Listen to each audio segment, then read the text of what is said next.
अगर आप आज 25 साल के हैं, आज आपके पास 10 लाख है, तो आप प्रॉपर्टी में इन्वेस्टमेंट करना है, तो कैसे करेंगे? तो लैंड में इन्वेस्ट करें।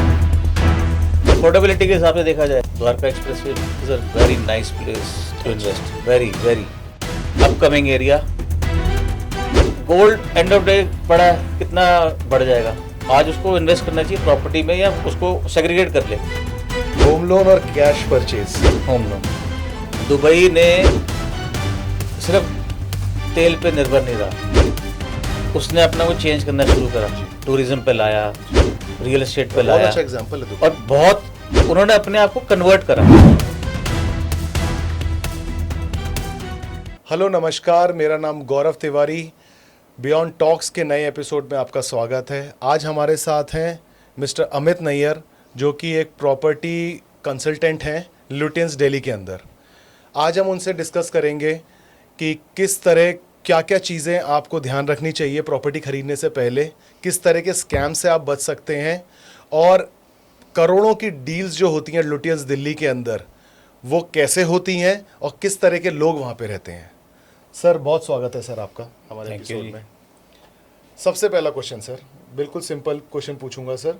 अगर आप आज 25 साल के हैं तो 10 लाख रुपए आपकी जेब में हैं, तो आप कैसा इन्वेस्टमेंट डिसीजन आप कर भी सकते हैं या नहीं, पहली बात, और कैसा इन्वेस्टमेंट डिसीजन आप लेंगे? आज की डेट में गौरव, इसमें 10 लाख में तो कुछ आता नहीं है, आपको पता है। आएगा तो टायर 2 टायर 3 सिटी में जाके आएगा। ओके। ल्यूटेंस में तो कुछ आएगा नहीं, जी बिल्कुल। और दिल्ली में भी कुछ ऐसी चीज़ आपको मिलेगी नहीं। मेरे ख्याल से 10 लाख तो सांस लेने के लिए लेंगे हाँ लुटियंस जी। में। जी तो वो इन्वेस्टमेंट तो कुछ खास है नहीं। जी जी जी। यहाँ पे कॉर्पस चाहिए, उसके लिए कॉर्पस होना चाहिए। तो कॉर्पस जब तक नहीं होगा तो आप ऐसी कोई इन्वेस्टमेंट 25 साल में तो होता तब भी नहीं कर पाता मैं। बिल्कुल जी। और अगर होते उस ज़माने में, अगर मैं आज 25 साल का होता और वो टाइम पीछे का होता, तो मैं लैंड में इन्वेस्ट करता, क्योंकि लैंड हमेशा ही नहीं, लेके मैं जाते हैं। आज का पूछ रहा हूँ सर। आज आप 25 साल के हैं, आज आपके पास 10 लाख हैं, तो आप प्रॉपर्टी में इन्वेस्टमेंट करना है, तो आप कैसे करेंगे? मैं आज का पूछ रहा हूँ सर आपसे। थोड़ा तो रिफ्रेश कर दिया मैंने क्वेश्चन अपना। आज करेंगे तो लैंड में ही करेंगे, बट अच्छा। फिर किसी सबब में जाके करना पड़ेगा। जैसे सर सब? जैसे आप सोचिए, उत्तराखंड साइड पे कहीं चले गए आप, वहाँ पे अच्छा। आपको ये लैंड मिल सकती है। अच्छा।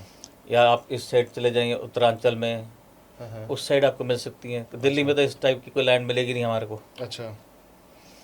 तो अगर आज होता है तो लैंड में इन्वेस्ट करेंगे, अच्छा।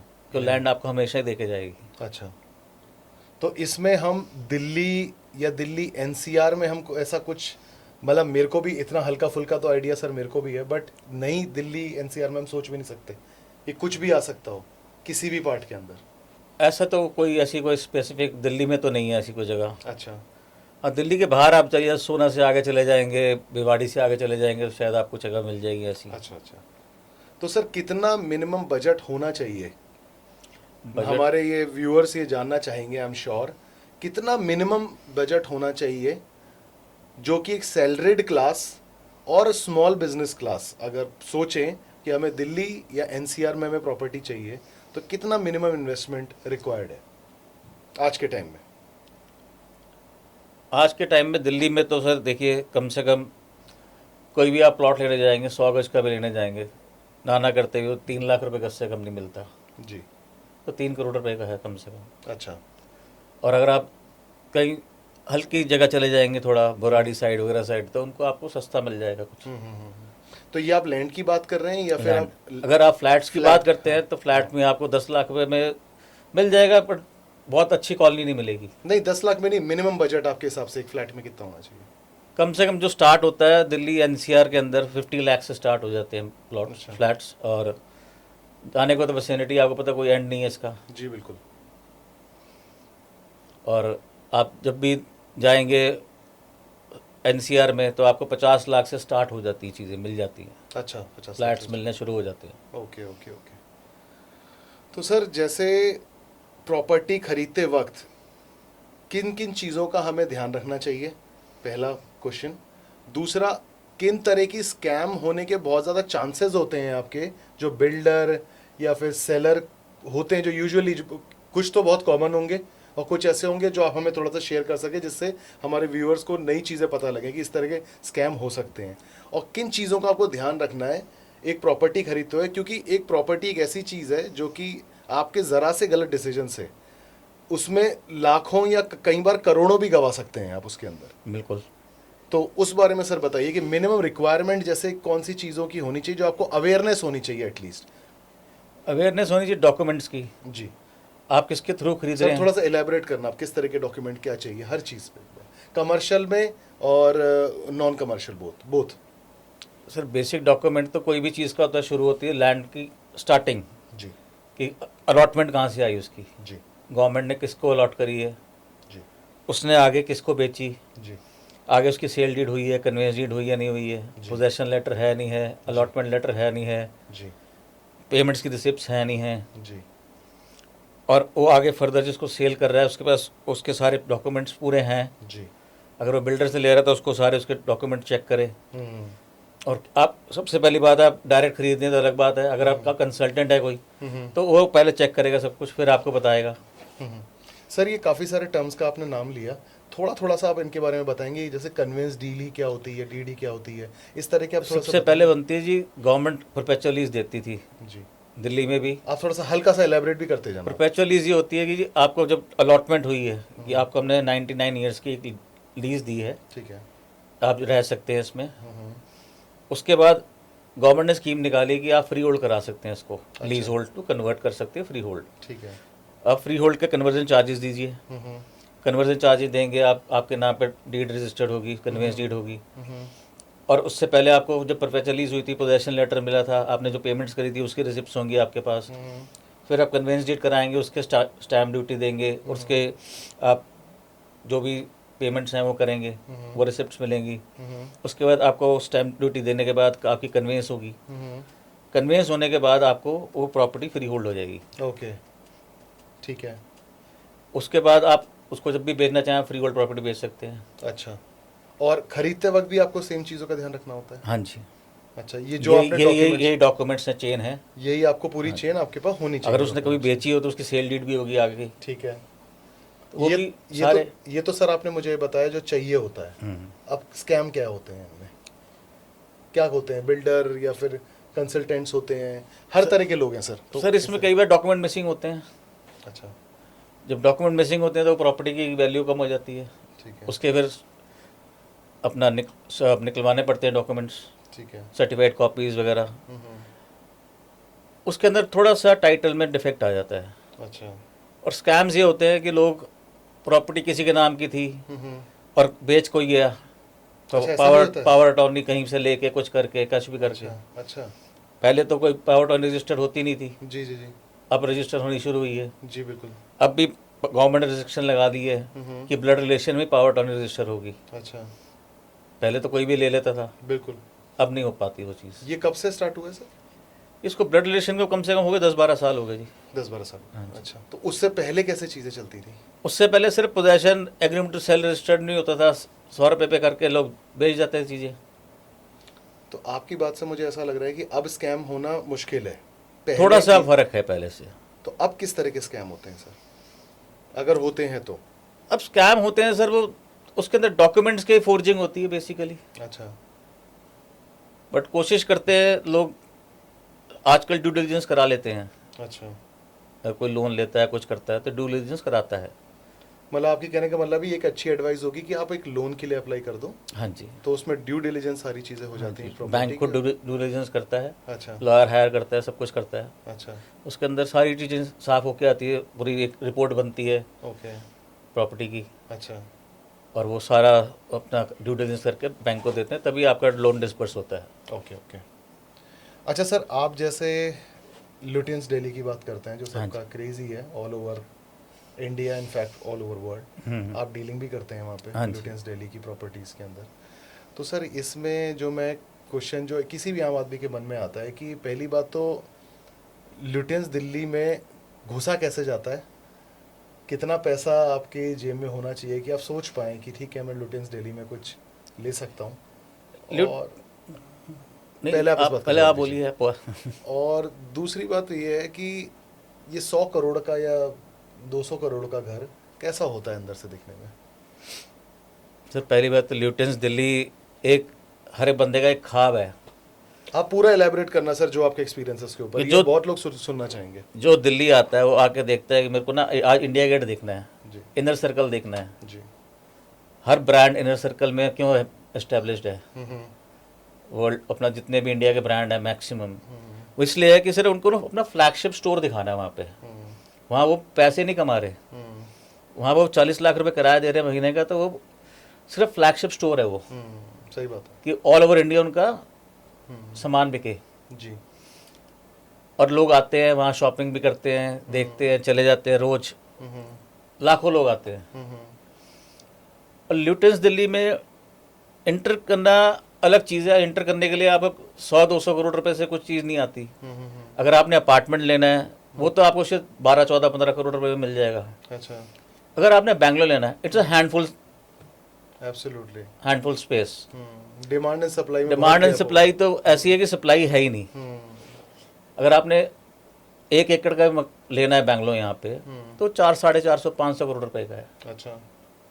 और मोस्टली यहाँ पे कॉर्पोरेट हाउसेस हैं जिनके पास हैं, या बहुत बड़े बिलियनर्स हैं। जैसे मैं नाम लूँ के, जैसे मिस्टर मित्तल हैं एयरटेल वाले, उन्होंने ले रखे हैं। अच्छा। DLF वाले हैं, जैसे सारे मतलब बड़े बड़े लोग ही हैं। और उसके अंदर अब जब जाते हैं एक बैंगलोर के अंदर, अंदर अलग सी फील है वहाँ पे। जैसे सर आप अंदर जा रहे हैं, आपको 20 फुट की हाइट है ड्राइंग रूम की आपकी। अच्छा। आपको लग रहा है कि यार लग्जरी है। कम से कम 1000 फुट का तो आपका ड्राइंग रूम है। अच्छा। बड़े बड़े अपना बेडरूम्स हैं, आगे लॉन, पीछे लॉन, कोर्टयार्ड सारा है पीछे। अपना सर्वेंट क्वार्टर्स हैं, कार के लिए पूरे गैराजेस हैं, वो पहले के बने हुए हैं। उसमें आपको छेड़छाड़ नहीं कर सकते, सिर्फ रिपेयर कर सकते हो। ये जो लेते हैं प्रॉपर्टीज टाइप की, आई एम श्योर ये DLF मित्तल्स जो भी लोग ले, इनकी मेंटालिटी क्या होती है? मतलब ये क्या आपसे ऐसे बात भी करते होंगे, आई एम श्योर, जैसे क्योंकि आप डील करते हैं, तो क्या बात करते होंगे आपसे और क्या इनका होता है? क्योंकि मेरे ख्याल से बजट तो नाम की कोई चीज़ नहीं होती होगी, या होती है? नहीं, यहाँ तो कोई बजट है नहीं सर। हाँ, यहाँ तो अवेलेबिलिटी नहीं है। हाँ, तो क्या बात करते हो और आप कैसे उनको फिगर आउट करते हो? कैसे आप अक्रॉस द टेबल लेकर आते हो अपन लोग? सर वो खुद तो आप डायरेक्ट आते नहीं है, उनका तो पूरा कॉर्पोरेट हाउस चलता है। सही बात है। वो तो आए, बाहर से देख के चले गए। तो उनका तो अपना एक सिस्टम है। अच्छा। आज के तो है, ये तो इनकी तो पुराने ले हुए चल रहे हैं ऑफिसेस और घर। तो ये आज की डेट की चीज़ नहीं है। और आज भी अगर आपको कोई चीज़ अवेलेबल हो, मेरे को आप बोले दिखा दो, तो इक्का दुक्का कोई चीज़ मिलेगी सर। अच्छा। मतलब कोई ऐसे नहीं मिलेगी कि आप कहोगे मैं 4 चीज़ें दिखा दूं बैंगलोर, आपको 7 दिखा दूं, 10 दिखा दूं, है ही नहीं। सही बात है। एक आधी कोई चीज़ मिलेगी। और रोज़ रोज़ ये डील नहीं होती। तो सर इसमें लेने में कोई कंपटीशन भी होता है कि मैं? कई बार होते डिमांड एंड सप्लाई। होता है ऐसा? होता है। तो जो उसका प्राइस वैल्यू होती है उससे ऊपर जाने को भी चीज़ होती है? होती है, क्योंकि हम न्यूज़पेपर में भी पढ़ते ही हैं ऐसी चीज़ें। होती हैं। अच्छा। क्योंकि आप यहाँ पे कुछ चेंजेस नहीं कर सकते, सिर्फ आप थोड़ी बहुत रिपेयर पेंट कर सकते हो। उसके अंदर आप चेंजेस कुछ नहीं कर सकते। क्योंकि सबसे महंगी डील आपने कौन सी कराई है सर? सर ऐसे तो प्राइस नहीं बोल सकते। फिर भी नहीं, अंदाजा तो बता ही सकते हैं। नहीं, ऐसी प्राइस नहीं बोलते सर कई बार, बट हाँ चीज़ें बिकती हैं। और इसमें भी कई बार कॉम्प्लिकेशन होती है, क्योंकि LNDO की प्रॉब्लम्स आती हैं, बहुत सारी परमिशंस हैं, हर चीज़ आसानी से यहाँ नहीं मिलती है। एग्जैक्टली। और जैसे सर आप अंसल भवन में सेक्रेटरी भी हैं। हाँ जी। इस पूरी एसोसिएशन के। सो अगर आप कमर्शियल प्रॉपर्टीज़ के अंदर आप देखते हो, तो कमर्शियल प्रॉपर्टीज़ में बाइंग एंड सेलिंग किस टाइप से होती है और किस तरह के आपके पास, जैसे क्योंकि आप ये डील करते होंगे अंसल भवन के अंदर और आसपास सराउंडिंग एरिया के अंदर, तो किस तरह के आपके पास बायर आते हैं या सेलर आते हैं, तो उस पर भी थोड़ा सा बताइए। देखिए बायर सेलर तो है ही है यहाँ पे, सेलर तो है, सेलर भी यहाँ पे लिमिटेड सेलर है जी। बायर तो बहुत आते हैं। अच्छा।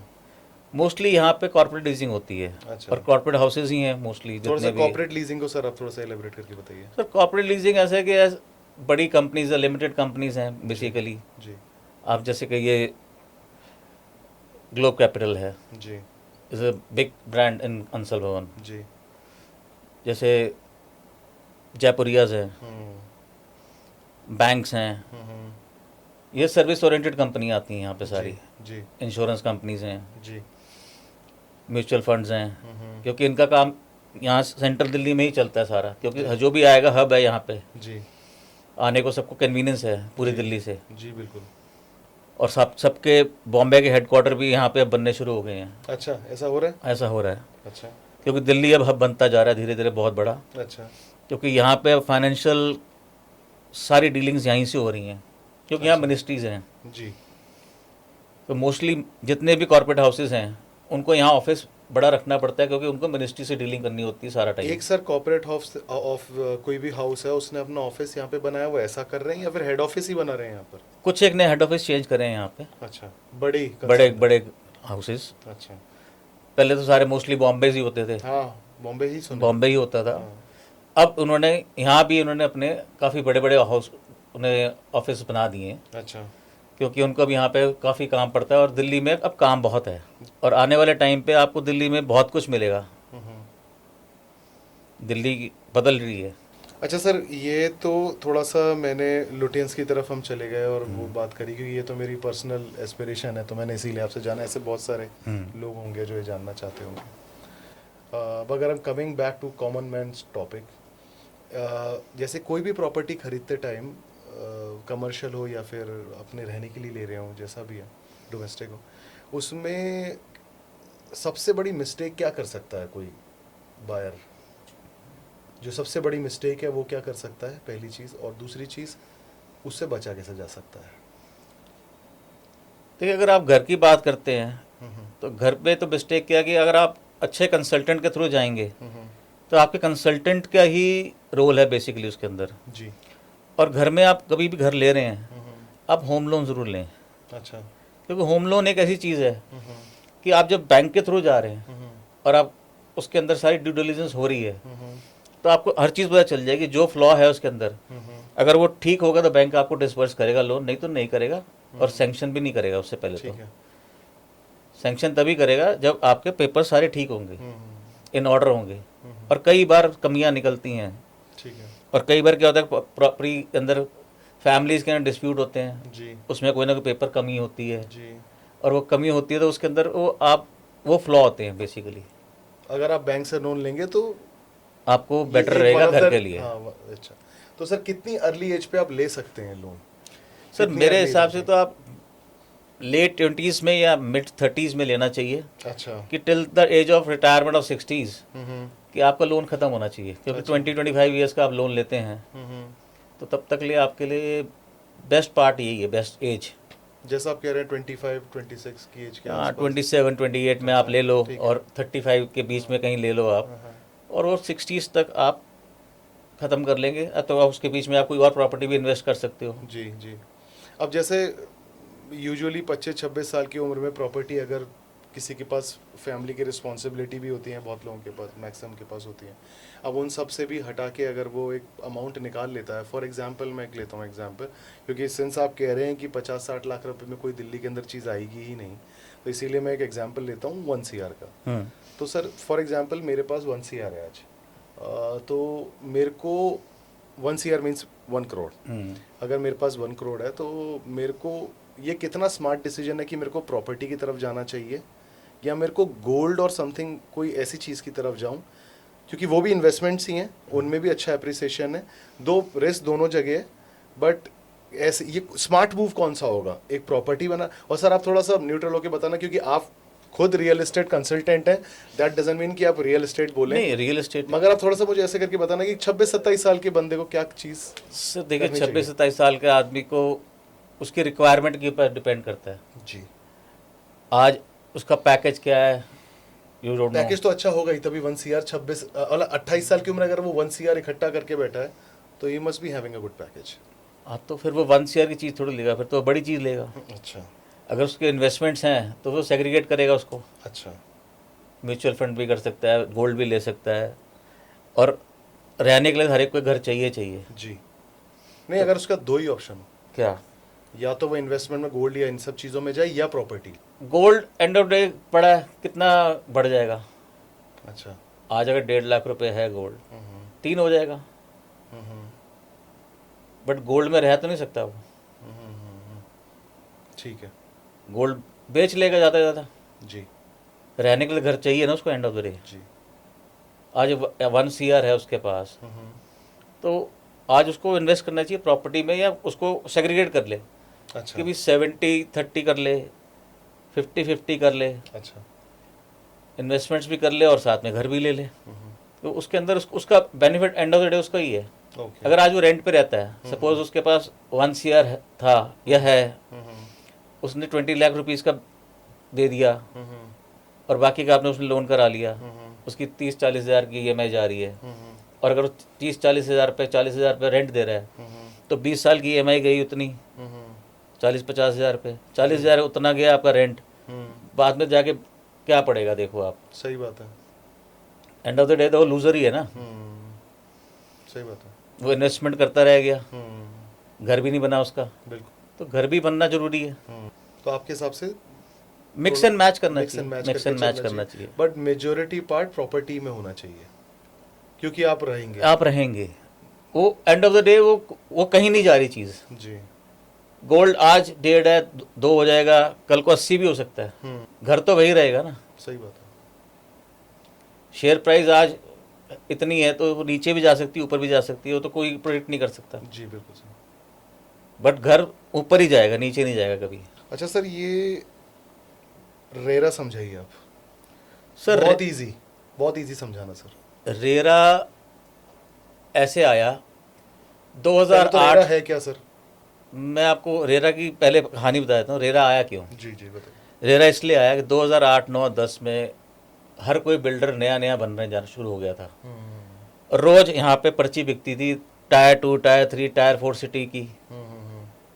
ये प्लॉट कट रहा है, अभी बेचो, अभी 2 घंटे में रेट बढ़ रहा है, 1 घंटे में रेट बढ़ रहा है, फ़ोन करो, अच्छा जी अभी रेट बढ़ गया। उसके बाद वो बिल्डर गायब हो गए, अच्छा जितने आए थे। अच्छा और जो इन्वेस्टर थे वो ब्रोकर बन गए थे, अच्छा। उनका ही पैसा गया। तो गवर्नमेंट को पता चला कि भाई बहुत स्कैम हो गया एक तरीके का, बिल्डर भी गायब हो गया, कोई उसके ऊपर रिस्ट्रिक्शन नहीं है, कुछ नहीं है। फिर गवर्नमेंट ने 2016 में रेरा इंट्रोड्यूस करा। अच्छा। इन मई। तो पहले लोकसभा में पास हुआ और राज्यसभा में पास हुआ, राज्यसभा और लोकसभा दोनों में पास हुआ। रेरा है रियल एस्टेट रेगुलेटरी अथॉरिटी का है एक्ट 2016 का। अच्छा। ये इम्प्लीमेंट हुआ 2017 1 मई को पूरा नेशन वाइड हर सिटी में। और इसको इसलिए करा गया कि बिल्डर के ऊपर रोक लगाई जाए। किस तरह की रोक है? कि बिल्डर जो फंड आएगा, पहले तो आपको सारे लाइसेंसेस लेके रेरा लेना है आपको। ठीक है। आप बगैर रेरा लिए आप बेच नहीं सकते। अच्छा। उसमें सारे लाइसेंस आएंगे, सब कुछ आएगा, प्रमोटर का नाम आएगा, और उसके अंदर जो कॉर्पस आएगा उसका 70% बिल्डर को उस अकाउंट में रखना पड़ेगा उसी प्रोजेक्ट के लिए। अच्छा, जो लोगों से पैसा आएगा, जो पैसा उस फंड का आएगा उस प्रोजेक्ट का 70%, 30% वो मार्केटिंग में यूज़ कर सकता है। ठीक है। और बाकी एडवर्टाइजिंग में यूज़ कर सकता है, एडमिनिस्ट्रेशन कॉस्ट में यूज़ कर सकता है, बट वो 70% नहीं यूज़ करेगा। अच्छा, एज पर रेरा वो उसी में यूज़ होगा जब आपकी कंस्ट्रक्शन स्टार्ट हो जाएगी। और उसी टाइम उस रेरा के अंदर आपको ब्रोकर को, कंसल्टेंट को भी बांधा गया कि आपको भी रेरा लेना है। अगर आपके पास रेरा है तो आप उस सिटी का काम कर सकते हो। हर सिटी का अपना रेरा है, जैसे गुड़गांव का रेरा है मेरे पास। तो कंसल्टेंट्स को भी रेरा लेना? हाँ, लेना पड़ता है। उसके बगैर मैंने भी ले रखे हैं। उसके बगैर आप काम नहीं कर सकते। किसी भी कंसल्टेंट, कोई भी कंसल्टेंट नहीं काम कर सकता किसी बिल्डर के साथ। अच्छा। उसकी बगैर रेरा की कॉपी लगेगी। जो भी मैं अगर बेचूंगा अपार्टमेंट या कुछ भी प्लॉट भी, तो रेरा लगेगा मेरा। अच्छा। और उनका भी रेरा लगेगा, और उनको रेरा के अंदर बताना पड़ता है कि हमने ये प्लॉट बेचा है, ये फ्लैट बेचा है। अच्छा। तो रेरा एक तरह से एक रेगुलेशन आ गई है, एक्ट आ गया है रियल एस्टेट के अंदर। अच्छा। जो कि मैक्सिमम हर जगह, और ये बायर के लिए बेनिफिशियल है। अच्छा। ऑथेंटिसिटी बायर के लिए ही गवर्नमेंट ने बनाया था ये एक्ट, इसको लॉ बनाया पूरा। तो इसके कुछ एडवांटेज इसके एडवांटेज हैं, हर सिटी के अंदर इनकी अपना ऑफिस है रेरा का। एडवांटेज तो सारे बता दिए सर आपने, और डिसएडवांटेज कोई है इसका? नहीं, डिसएडवांटेज कोई नहीं है। कोई नहीं है इसका। और इसके अंदर इनकी अपनी ही कोर्ट्स हैं वहीं पे। अच्छा। वहीं पे उनके जज बैठते हैं, कोई भी आप खुद जाके आप अपना केस दे अच्छा, सकते हैं जो यही अगर देखते आपके हैं। पास। हाँ। अच्छा। और अगर रेरा के अंदर एक और चीज़ है, अगर उसने डिलीवरी टाइम से नहीं करी अच्छा। तो उसके ऊपर उसको इंटरेस्ट भी लगेगा, बिल्डर को ओके पेनलाइज है। Okay okay okay, very nice sir. अच्छा सर, टीओडी ये भी हम काफ़ी सुनते हैं। TOD sir transfer oriented development है दिल्ली के अंदर। ये कुछ टर्म्स हैं जो कि मैं सर से डिस्कस कर रहा हूँ रिगार्डिंग, आप भी अगर प्रॉपर्टी खरीदेंगे, बेचेंगे, या आप किसी भी रियल एस्टेट डील में आप इन्वॉल्व होंगे, जो इवेंचुअली आप होंगे ही, तो उसके बारे में आपको थोड़े से टर्म्स पता होने चाहिए। जो टर्म्स हैं उनको ही मैं सर से डिस्कस कर रहा हूँ। Sir please. Transfer oriented development है ये 207 स्क्वायर मीटर का दिल्ली का एरिया है मेट्रो का जी और 80 समथिंग स्क्वायर मीटर का एरिया है आरआरटीएस का, जी जो ये मेट्रो लाइन जा रही है मेरठ। जी। उसके अंदर क्या करा इन्होंने कि जहाँ जहाँ मेट्रो जा रही है वहाँ पे जो 500 मीटर की वेसिनिटी है उसकी, वहाँ पे आप अगर आपके पास 2000 मीटर के आसपास एरिया है, आप एक स्काई स्क्रैपर बना सकते हैं। तो रेजिडेंशियली बन सकता है, कमर्शियली बन सकता है। स्काई स्क्रैपर का मतलब वो स्टेट बनेगा। कितनी फ्लोर का बना सकते वो उसके अंदर एफएआर बहुत अच्छा दे रहे हो, 2.5 ऐसे समथिंग का एफएआर है। एफएआर सर प्लीज बताइए। फ्लोर एरिया सर आप रेशो जो भी आता है, टर्म्स यूज कर रहे हैं ना, प्लीज इलैबोरेट करिए। फ्लोर एरिया रेशो होता है। जी। तो वो जैसे 2000 मीटर का प्लॉट है तो उसके अंदर 500 मीटर आपको उन्होंने बनाने को दे दिया। तो आप कम से कम 25, 30, 35 स्टोरी, 40 स्टोरी आप बना सकते हैं। अच्छा। अपार्टमेंट भी बना सकते हैं और कमर्शियल भी बना सकते हैं। ठीक है। और ये अब दिल्ली एक तरह से बदलने वाली है, ये मैं आपको पहले ही बोला था। कैसे सर, कैसे? मतलब ये जितनी betterment मेट्रो के लिए- लाइन है, जितनी मेट्रो लाइंस हैं, अच्छा। इसके ऊपर ये 500 मीटर पे आप स्काई स्क्रैपर बनेंगी अब। और जैसे गुड़गांव में बनी है, अच्छा, ये दिल्ली बदलने वाली है। दिल्ली बदलने वाली है, वेरी नाइस। तो इसमें मतलब जिस तरह के बिल्डिंग जैसे मुंबई में है, इस तरह की ऐसे होती ही, हैं, इस तरह से इस यहाँ तरह पे- से ही बनेगी। उसके अच्छा। अंदर ही नीचे शॉप्स भी आएंगी, कुछ कुछ बट सर गेस्ट हाउस भी दिल्ली आएंगे। और ये आसपास का जो पूरा एरिया, ये तो थोड़ा सा अर्थक्वेक प्रोन टाइप की कुछ कैटेगरी में आता But अब है। शायद हम यही सुनते थे बचपन में, इसीलिए ही नहीं शायद बड़ी बिल्डिंग्स बन रही हैं। नहीं, अब बनने शुरू हो रहे हैं। अब तो आपके पास टेक्नोलॉजी है, अच्छा, अर्थक्वेक के लिए टेक्नोलॉजी है। किस तरह की टेक्नोलॉजी सर? अब तो सर सारी नीचे से फाउंडेशंस ऐसी बन रही हैं, अच्छा।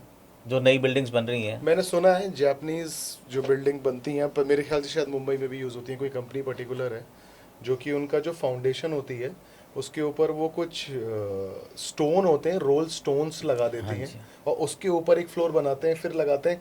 तो वो जैसे साइकिल के ऊपर, मतलब जैसे कुछ पहिए रखे होंगे, कोई चीज़ हिलेगी अगर भूकंप आने पे, बट वो रहेगी स्टैटिक। ऐसा कुछ है सर? मैंने सुना है, मतलब मैंने कहीं सुना है या पढ़ा। टेक्नोलॉजीज तो बहुत सारी आ गई हैं। जापानीज शायद मैंने सुना, जिसके बेसिस पे मतलब टेक्नोलॉजी का तो कोई एंड नहीं है आज की डेट में। हम्म, मतलब वर्ल्ड में आज आप देखो, पहले तो सिर्फ कंक्रीट बनती थी, आज स्टील पे बननी शुरू हो गई हैं, एमएस पे बिल्डिंग्स पूरी बन के, प्लेट्स लग के 15-15 दिन में एक फ्लोर तैयार हो जाता है। अच्छा गुड़गांव में भी ये बन रही हैं। अच्छा। तो मटेरियल क्या यूज़ होता है सर इनमें? स्टील है बेसिकली, अच्छा, ओके। आयरन स्टील सारा मिक्स होके बनता है। पूरा घर बना देते हैं उसका? हाँ जी, नई नई टेक्नोलॉजीज आ गई हैं सर। कमर्शियल बिल्डिंग बन रही है उस पर। अच्छा। और उसकी स्ट्रेंथन भी बहुत ज़्यादा है। आई एम श्योर जब लोहे की ही बना देंगे फिर तो क्या रह जाएगा। हाँ। हाँ। उसके कास्टिंग कर देते हैं पूरी, अच्छा। उसके ऊपर फिर फ्लोर डाल देते हैं अच्छा। कंक्रीट का। मतलब वो बहुत चीज़ें बदल गई हैं अब। दिल्ली जैसा आप कह रहे हैं बदल रही है, बदलेगी। कितना टाइम लगेगा सर ये सर बदलनी शुरू हो गई। आज आप रिंग रोड पे चलना शुरू करिए हाँ। और आपको नजर आनी शुरू होंगी बड़ी बड़ी बिल्डिंग्स। अच्छा, उतनी बड़ी तो अभी भी नहीं बनी है सर जितनी। सर अभी स्टार्टिंग आप सोचो 10-15% बन गई हैं। अच्छा, स्टार्ट हो चुकी है? हाँ जी। अच्छा, तो इस तरह की बिल्डिंग्स, आपके कहने का मतलब। मगर सर फिर वो दिल्ली का एक जो चार्म है, हम मुंबई से अलग तो इसीलिए ही है ना शायद, क्योंकि हमें कहते हैं कि जैसे हम मुंबई में हम जाते हैं तो बहुत कॉमन रियल एस्टेट की बात ही करूँगा, ऐसे तो बहुत सारे हम दोनों मुंबई और दिल्ली में फ़र्क है, बट हम वहाँ पे जाते हैं तो वहाँ पे मजाक ये बनता है कि अगर वहाँ पे कोई ईंट भी आप ज़मीन पे रख दोगे तो उसका भी रेंट दिल्ली के एक 1 BHK से ज़्यादा है। या वहाँ पे जो 2 BHK होते हैं वो यहाँ के शायद वॉशरूम से भी छोटे होते हैं, जो हम सुनते थे, क्योंकि वहाँ वैल्यू बहुत ज़्यादा है। कहने का मतलब ये है वहाँ वैल्यू लैंड रेट बहुत ज़्यादा है। हाँ, तो और हम दिल्ली में मानते हैं कि हमारे पास दिल्ली में ऐसे जगह हमारे पास ठीक ठाक है, मतलब हमारे पास स्पेस है हम लोगों के पास दिल्ली NCR के अंदर। तो सर ये तो फिर चेंज हो जाएगा ऐसा, मतलब उस तरफ ही जाएंगे हम या फिर कुछ अलग ही कुछ बनेगा? एक्चुअली क्या, हर साल इतनी माइग्रेशन है दिल्ली में, दिल्ली NCR में, ये तो है। तो हाई डेंसिटी सिटी बनती जा रही है ये। तो अब इसको थोड़ा सा बदलना ही पड़ेगा। तो इसको भी वर्टिकल खड़ा करेंगे। दिल्ली में इतनी माइग्रेशन है, अब हाई डेंसिटी सिटी बनती जा रही है, तो यहाँ तो चाहिए अब सर सारी रिक्वायरमेंट्स, तो चेंजेस तो आएंगे आएंगे डे बाय डे। तो मुंबई की तरह दिल्ली भी वर्टिकल खड़ा होता जाएगा? वर्टिकल खड़ा होता जाएगा। अच्छा, तो सर दिल्ली का चार्म नहीं चला जाएगा उससे?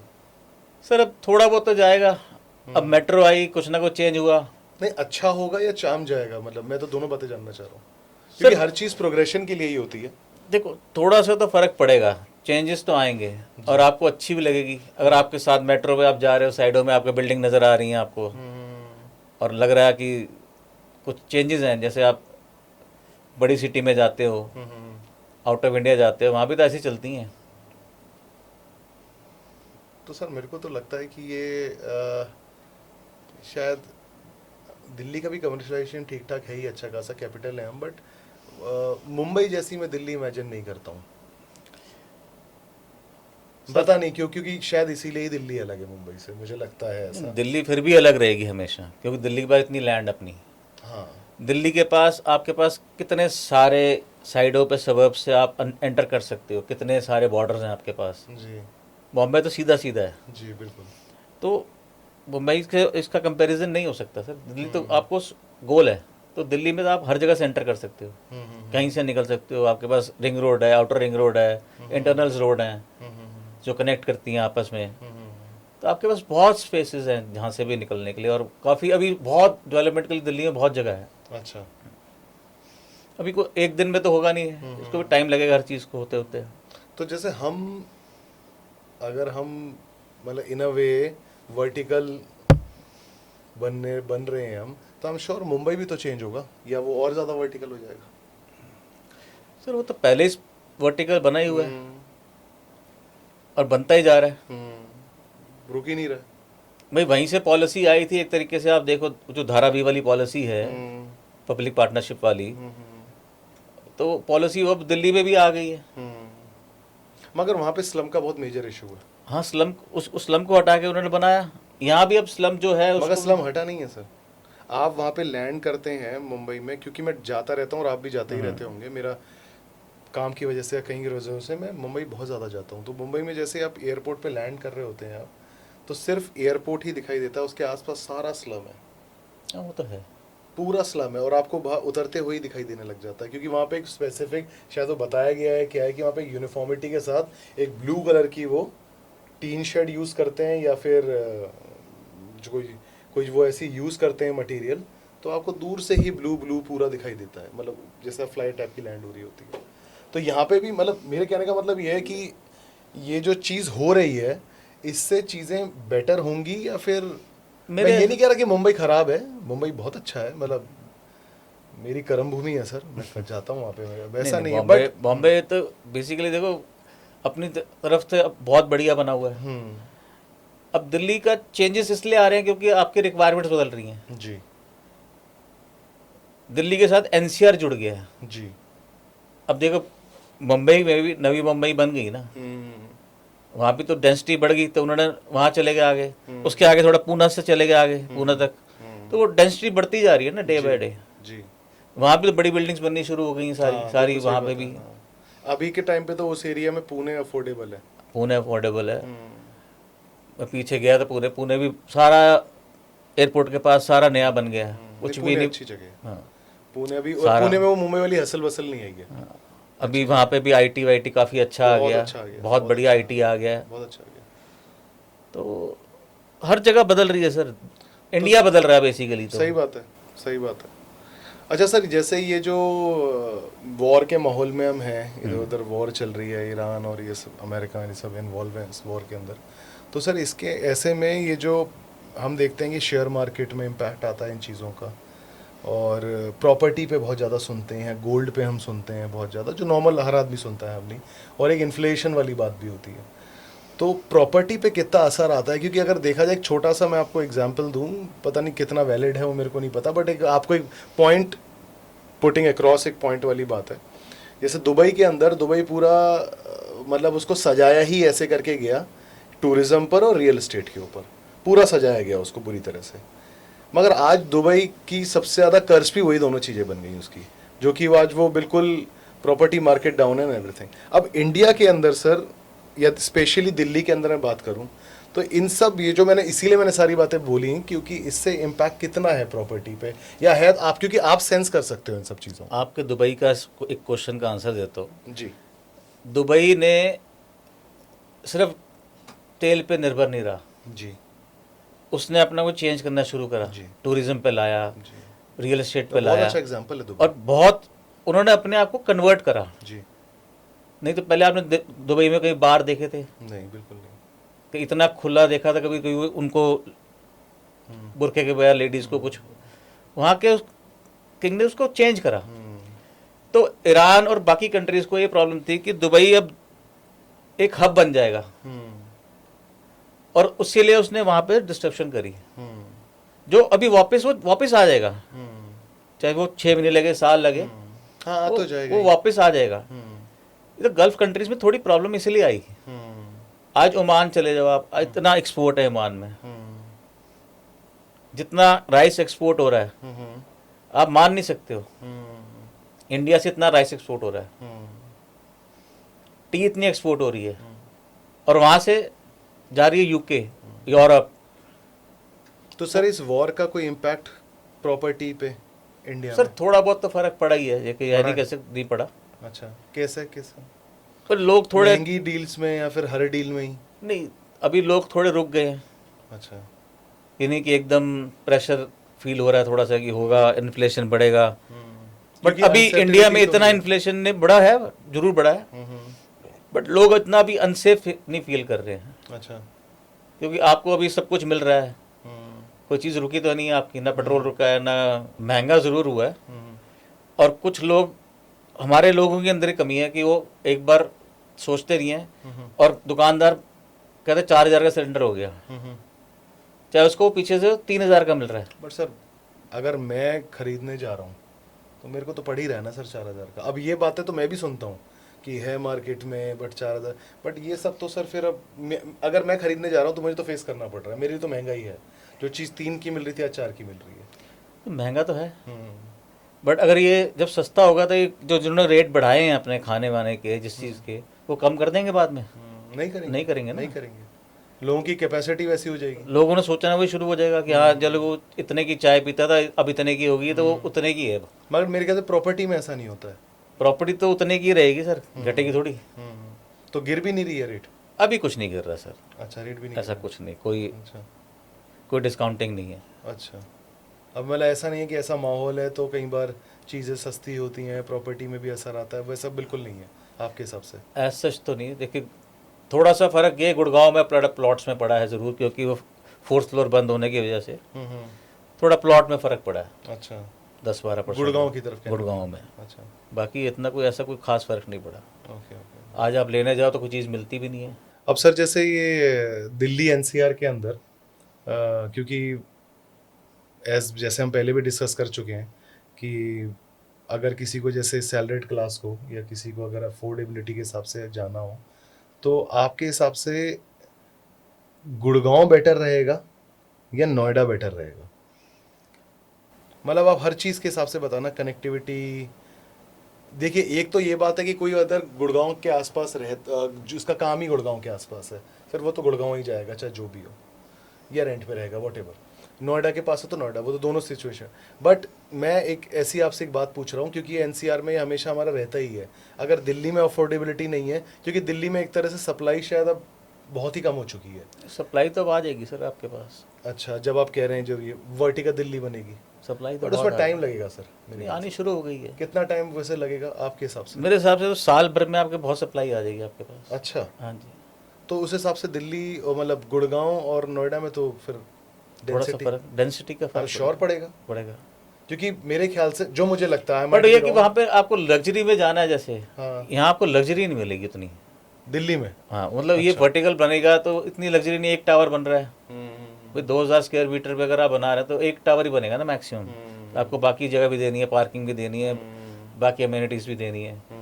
बट अगर आपको लग्जरी जाना है तो गुड़गांव नोएडा ही मिलेगी आपको। कनेक्टिविटी देखिए, कनेक्टिविटी नोएडा की अपनी है। नहीं, लग्जरी भी जाना है या फिर luxury in what you call limited budget, ऐसा है नहीं है सर लिमिटेड बजट तो देखिए इस टाइम अफोर्डेबिलिटी के हिसाब से देखा जाए। सर, आप लुटियंस में डील करते हैं तो आप थोड़ा छोटे मोटे लोगों के बारे में भी ध्यान रखिए। ज्यादातर छोटे मोटे लोग ही हैं अफोर्डेबिलिटी की हमारे बात जैसे। अफोर्डेबिलिटी की बात करते हैं आज हम तो Dwarka expressway is a very nice place to invest, very very अच्छा।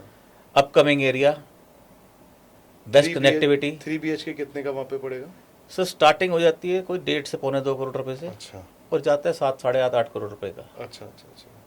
तो ये तो हर तरह से रेरा जो आपने बोला है सब सब कुछ और उसकी कनेक्टिविटी इतनी अच्छी है द्वारका से। अच्छा। आप 10 मिनट में आप द्वारका एक्सप्रेस वे पे किसी भी प्रोजेक्ट पे होते हो। अच्छा। सारे फ्लाईओवर बने कनेक्टिविटी कह रहे हैं सर आप? ये आप जैसे यशोभूमि चढ़ते हैं हाँ हाँ और नीचे उतरे यशोभूमि से, हाँ हाँ। आप सीधा द्वारका एक्सप्रेस पे उतरते हो। अच्छा। और द्वारका से भी आए सेक्टर 21 से तो सीधा आप द्वारका एक्सप्रेस पे उतरते हो। अच्छा। और उसकी इतनी अच्छी कनेक्टिविटी है। ओके।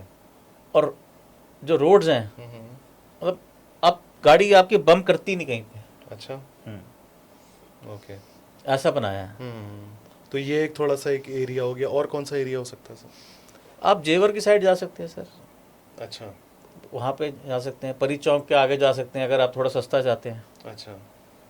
तो परी चौक तो सर काफ़ी आगे हो गया, उससे उससे आगे जाने की क्या आगे जाने की बात करता हूँ जी, वहाँ जा सकते हैं। Okay okay okay. अच्छा सर, ये तो सब प्रॉपर्टी की आपसे अच्छी खासी हमने नॉलेज ली अलग अलग टाइप से। आपको थोड़ा सा मैं लुटियन से बाहर निकाल के भी लाया, दिल्ली NCR लेकर आया, आपको सारी प्रॉपर्टीज़ फ्लैट्स के बारे में आपसे बात करी हमने। बट सर एक मैं ये चीज़ जानना चाह रहा था, ये थोड़ा सा ज़रूरी सवाल भी है कि ब्लैक मनी रियल एस्टेट के अंदर ये एक है सर, जो है वो है रियल एस्टेट के अंदर ब्लैक मनी आज भी यूज होता है? और अगर होता है, थोड़ा सर खुल के जवाब देना है इस पे, और अगर होता है तो किन किन एरियाज में ज्यादा होता है? आपकी स्माइल बता रही है बहुत सारे जवाब हैं आपके पास। नहीं, इसका सवाल का जवाब बहुत हाँ, आज सैलरीड पर्सन बेसिकली लेता है। तो उसके पास तो सैलरीड के पास तो वाइट ही है। तो आप जान रहे हैं मैं आपके लुटियंस वाले एरिया में ही घुस रहा हूँ। ये सवाल सर यहाँ भी एक कॉर्पोरेट हाउस है, उनके पास भी वाइट ही है। अच्छा। वो भी इसमें डील नहीं करते हैं। हाँ, होता होगा बिल्डर्स फ्लोर्स में होता होगा, छोटे छोटे इधर आसपास जितने भी हैं वहाँ पे होता होगा, जरूर होता होगा। अच्छा। मतलब आज वाइट बढ़ गया है, पहले लोग करते थे, जरूर मानता हूँ मैं उस जमाने की बात आप जिस बात कर रहे हैं। आपने किया क्या जो मैंने क्वेश्चन पूछा? वाइट अब लोग अपना वाइट बढ़ा लिया लोगों ने। आज आप लोगों की ITRs देखो, आप डाटा देखो, इसे 15-20 साल से आप डाटा देखो, करता बढ़ता जा रहा है। आपके कहने का मतलब है आज ब्लैक मनी यूज नहीं होता है? ऐसे इतना कॉम्पोनेंट नहीं उससे यूज होता है, नहीं होता है। अच्छा, ये सच है बात। ये मतलब जिस एरिया में हम काम करते हैं वहाँ तो नहीं इतना होता। अच्छा। ऐसा नहीं होता, बाकी एरियाज में हो सकता है। हाँ हो सकता है जी, हो सकता है। ठीक है। तो अच्छा सर, किसी भी, ये तो एक कैंडिडेट क्वेश्चन है कि आप किसी सेलिब्रिटी या फिर किसी स्पोर्ट्स पर्सन या किसी पॉलिटिशियन को आपने, आई एम श्योर आप सेलिब्रिटी को दिया हुआ है जी। अच्छा, सेलिब्रिटी को दिया है। उनकी कैसे रिक्वायरमेंट रहती है सर? सर उनको तो सिक्योर्ड जगह चाहिए। इन्वेस्टमेंट के हिसाब से लिया उन्होंने या रहने के लिए लिया? रहने के हिसाब से। अच्छा, रहने के हिसाब से। अच्छा, नाम आप बताएंगे? नहीं नहीं, नाम नहीं बोलेंगे सर। अच्छा ठीक है ठीक है। लुटियंस में? हाँ ल्यूटन से अच्छा अच्छा ओके। आते रहते हैं सर, कभी रेंट के लिए आते हैं। अच्छा, तो कोई दिल्ली बाइक में ले रेंट के लिए क्यों रहते हैं? कोई उनके काम होते हैं। अच्छा अच्छा। हम उनसे सवाल तो करते नहीं है। तो कितने रेंट तक चले जाते हैं सर वो लोग आसानी से? ऐसा कुछ नहीं सर, उन्हें कभी कभी आना होता है 1.5-2 लाख रुपए, 2.5 लाख रुपए, 3 लाख रुपए। अच्छा।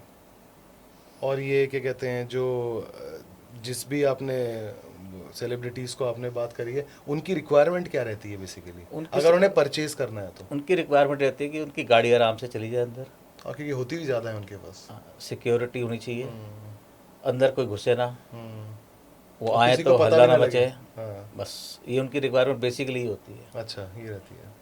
कि लोग पीछे ना भागें। अच्छा सर, मैं अब आपसे कुछ रैपिड फायर सवाल पूछूंगा जिनके जवाब आपको, आपका मन है तो आप इलेबरेट कर सकते हैं, और अगर आप नहीं करना चाहते तो वन वर्ड में भी दे सकते हैं जवाब। दिल्ली और गुड़गांव? बोथ, दोनों Why? जगह मैं काम करता हूँ इसलिए दोनों जगह मेरे लिए है। मेरी भी दोनों कर्म भूमि है। नहीं, वो आपकी कर्म भूमि ठीक है, बट क्यों? कर्म भूमि तो चलो एक आपका पर्सनल हो गया, मैं एज अ व्यूअर जो लोग देख रहे होंगे उनके लिए पूछा। दिल्ली में तो आप देखिए, दिल्ली में एक्सपैंड होना ही होना है, और दिल्ली के अंदर जो रह रहे हैं वो दिल्ली छोड़ के जाते हैं, कई लोग जाते हैं, ये नहीं जाते हैं, वो भी गुड़गांव जाते हैं बेसिकली, नोएडा कम जाते हैं क्योंकि उनको यहाँ पे पैसे मिलते हैं ज़्यादा। वो एक डिफरेंस था एक ज़माने में कि यहाँ ज़्यादा मिलते थे, वहाँ जाके सस्ते मिलता था। अब कुछ भी सस्ता वहाँ भी नहीं रहा गुड़गांव में। अच्छा, गुड़गांव भी अब एक तरीके से बहुत हैपनिंग प्लेस हो गई है। बट हमारे यहाँ में एक चलता है ना, दिल्ली दिल्ली है, ये दिल्ली तो दिल्ली रहेगी हमेशा ही। तो वो अब खत्म, अब आपके कह रहे ब्लर हो रहा है वो अब धीरे धीरे? नहीं, ब्लर नहीं हो रहा। हर दिल्ली एक की वैल्यू तो दिल्ली की एक्चुअली वैल्यू क्या है सर, हर एक की ना फैमिली एक्सपैंड हो रही है अब। पहले फैमिली लिमिटेड थी, तो एक घर में गुजारा चलता था, भाई एक फैमिली है, 2 बेटे हैं, बेटी है, जब ये एक्सपैंड होंगे तो जगह चाहिए। सही अब बात है। अगर आपका बजट नहीं है यहाँ पे खरीदने का, तो आप यहाँ मकान बेचोगे, उनके 3 अपार्टमेंट लोगे या कुछ भी करोगे, तो फिर आपको कहीं ना कहीं जाना पड़ेगा ना, या कहीं यहाँ पे दिल्ली में 3 फ्लोर लोगे, ठीक है, तो इकट्ठे भी नहीं मिलते। आपके कहने का मतलब है दिल्ली में 3 फ्लोर अफोर्ड करने से ज्यादा बेटर है गुड़गांव में 3 फ्लोर ले लो? हाँ जी, ले वो सकते। ज्यादा नहीं ले सकते, नहीं अफोर्डेबिलिटी क्या सेम ही है दोनों? अब तो सेम रहा सर, कुछ तो नहीं, same अब कोई फर्क नहीं है बिल्कुल भी। ठीक है। फ्लैट और इंडिपेंडेंट हाउस? देखो, बहुत कैसे लिए कह सकते हैं कि इंडिपेंडेंट हाउस की रिक्वायरमेंट हर एक की नहीं है आज की डेट में, अच्छा, क्योंकि हर कोई अफोर्ड नहीं कर सकता इंडिपेंडेंट हाउस, बहुत रेयर बंदा अफोर्ड करता है। ठीक है, फ्लैट तो हर बंदा अफोर्ड कर लेता है, ठीक है। कि अपार्टमेंट अफोर्ड करना आसान है। तो मतलब दिल्ली के अंदर भी? हाँ, दिल्ली के अंदर भी और गुड़गांव में भी। बाय और रेंट? बाय। होम लोन और cash purchase? Home loan. Luxury property और commercial property? Luxury property. Commercial नहीं, हम तो सुनते थे अपने नहीं, है तो दोनों ही, मेरे लिए तो दोनों ही हैं, बट अगर आप अपने हिसाब से, जैसे आप हैं, तो आप लग्जरी में जाएंगे मुझे पता है, कमर्शियल तो आपके पास है यहाँ पे। अगर आपने एक्सपैंड करना है तो फिर आप दूसरा ऑफिस लेंगे। प्रॉपर्टी और स्टॉक मार्केट? आप बहुत ही समझिए, अपनी अपनी इन्वेस्टमेंट्स हैं, दोनों जगह इन्वेस्टमेंट करनी चाहिए आपको। ओके। अंडर कंस्ट्रक्शन और रेडी टू मूव?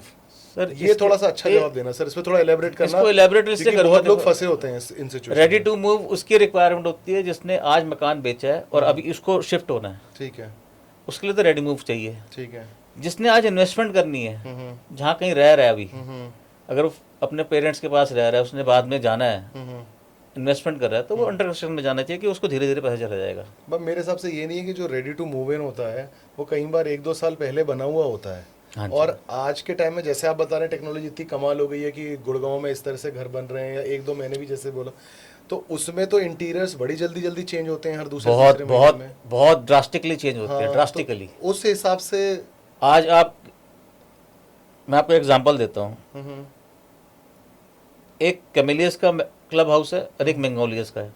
मैग्नोलियस का क्लब हाउस कैमेलियस से हल्का है, अच्छा, बट अलग अलग दोनों की अपनी प्राइस रेंज है। ओके, ऐसे ही जो नए बन रहे हैं अब, वो उनसे बेटर बन रहे हैं क्लब हाउसेस। अच्छा, हाँ, वो तो होंगे ऑफ कोर्स। उनके बैंक्वेट्स अच्छे बन रहे हैं, उनके स्विमिंग पूल्स अच्छे बन रहे हैं, उन्होंने जॉगिंग ट्रैक्स ऊपर बना दिए जो नहीं थे पहले। अच्छा, मतलब बहुत चीज़ों का फर्क पड़ जाता है, क्योंकि हर चीज़ ऐड होती है। हर बिल्डर देखता है ना, ये विसिनिटी में ये चीज़ बनी है, अब इससे बेटर क्या बना सकता हूँ मैं। तो मेरे हिसाब से मैं आपका जवाब ये समझता हूँ कि रेडी टू मूव इन वो जिसको एकदम चाहिए तो जाने, है ना। और अंडर कंस्ट्रक्शन प्रेफरेंस देनी चाहिए क्योंकि लेटेस्ट बनती रहती है। लेटेस्ट मतलब आपको हर चीज़ डिफरेंट मिलेगी वहाँ। एग्जैक्टली, क्योंकि मैंने देखा है कि मतलब जितना थोड़ा बहुत मेरी नॉलेज है कि 1 साल के अंदर भी बहुत सारी चीज़ें बदल जाती हैं एकदम। सर हर 3 महीने में चीज़ें बदल रही हैं, इंटीरियर बदल रहा है। सही बात है। नए नए अब जो स्टोन्स आ रहे हैं नए आने शुरू हो गए हैं, जो पहले नहीं मिलते थे आपको। बिल्कुल sir. Best age to buy property? Sir best age तो कोई नहीं होती, आपके पास कॉर्पस होना चाहिए। आप 20 साल में भी खरीद सकते हो, 30 में भी खरीद सकते हो, 50 में भी खरीद सकते हो। बस बेस्ट एज मेरे हिसाब से जो है प्रॉपर्टी खरीदने की इन 30s में लेनी चाहिए, आई थिंक सो। अच्छा। जब आपके पास आप कुछ कॉर्पस इकट्ठा कर लो तो आपको प्रॉपर्टी ले लेनी चाहिए। सर दिल्ली का मास्टर प्लान क्या है, पहला? और दूसरी बात, 2041 तक दिल्ली कैसी होगी? आप तो कह रहे हैं शायद 1 साल में ही वर्टिकल होना स्टार्ट हो जाएगी, बट हो गई है। हाँ हो गई है। और 2041 तक कैसी होगी सर? 2041 तक तो सर फिर नया मास्टर प्लान आ जाएगा, अभी आप देख लेना। और अभी कौन सा क्या मास्टर प्लान? अभी 2041 का जी। है, और पहले चल रहा था 2021 का। वो मास्टर प्लान में चेंजेस थे, उसमें लैंड पूलिंग आई थी, इसमें टीओडी आ गई है। अब आगे क्या आता है किसी को कुछ नहीं पता। अच्छा। बट हाँ, कुछ ना कुछ चेंज होता रहेगा दिल्ली में आपको। और दिल्ली चेंज हो रही है और बड़ी स्पीड से चेंज हो रही है। बड़ी स्पीड से चेंज हो रही है, मतलब दिल्ली आपको कायाकल्प हो जाएगी आपकी दिल्ली की। आप रहे भी हैं, आपने देखा भी है, और आप इस बिजनेस में भी हैं, तो I am sure. I am here 32 years I think so in the trade. I have a legacy of my father, Mr. Priyamnath Nayyar. Okay. तो उनका करा हुआ शुरू हुआ काम है 1960s से, अच्छा। हमारी फर्म तब से चल रही है। Very nice. तो फैमिली हेरिटेज हाँ जी। आप आगे ले जा रहे हैं। हाँ जी। Very nice, very nice, very nice. Okay, thank you sir, thank you इस कॉन्वर्सेशन के लिए। काफ़ी नॉलेजेबल बातें आपने बताई हमारे दर्शकों के लिए, ऑडियंस के लिए, जिसमें वो ये जान सके कि कौन सी राइट एज है नहीं है, और कौन से डॉक्यूमेंट रिक्वायर्ड हैं, दिल्ली का क्या सिचुएशन अभी है, कैसी होगी और कैसी होने वाली है, और दिल्ली मुंबई कंपैरिजन जो हर दिल्ली वाला या हर मुंबई वाला करता है। Thank you for watching this episode of Beyond Talks. Please like and subscribe our channel and follow us. Thank you. Thanks a lot.